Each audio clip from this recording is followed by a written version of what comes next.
When a politician, or for that matter an economist, says there's no money left, they're lying.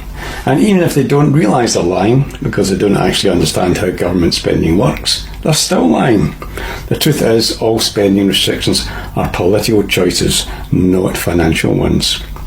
I would add one thing to this. Sometimes those political choices to restrict spending are the correct choices. For instance, if you did spend and it was going to cause inflation, then the correct thing perhaps to do in that instance is not to spend. Well, not all political choices are necessarily, by default, wrong.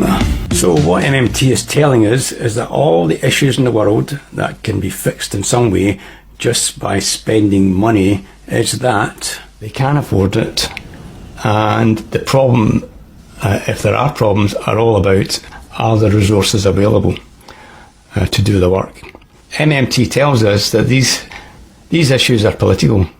They're not about not being able to afford to save the world. They're not about not being able to afford to have well-fed, employed citizens and not being able to look after your citizens' well-being. If you create the currency and there's resources out there to be used, you can use them. That's what MMT tells us.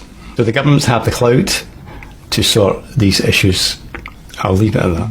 The fact I get really frustrated with is when you hear MMT aficionados, oh, currency creator, just create the money, that's all you have to do, and they walk away. And I'm thinking, no, I don't accept that that's all you have to do, because otherwise everybody would be doing it. So as soon as you start explaining that, well, yeah, you can create money, but there have to be resources to spend it on, that starts to make it more within the bounds of something that I can accept as being logical.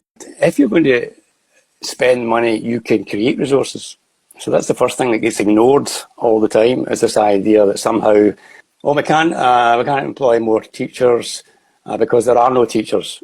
Well, you can train teachers. We can't build the school because the resources, the bricklayers and the bricks are not available. We can train more bricklayers and you can dig up more bricks. If you've got the resources there to spend the money to do that, you can make resources by spending money, as well as using that money to use those resources. So that's one of the things that tends to get forgotten, which I'd like to highlight.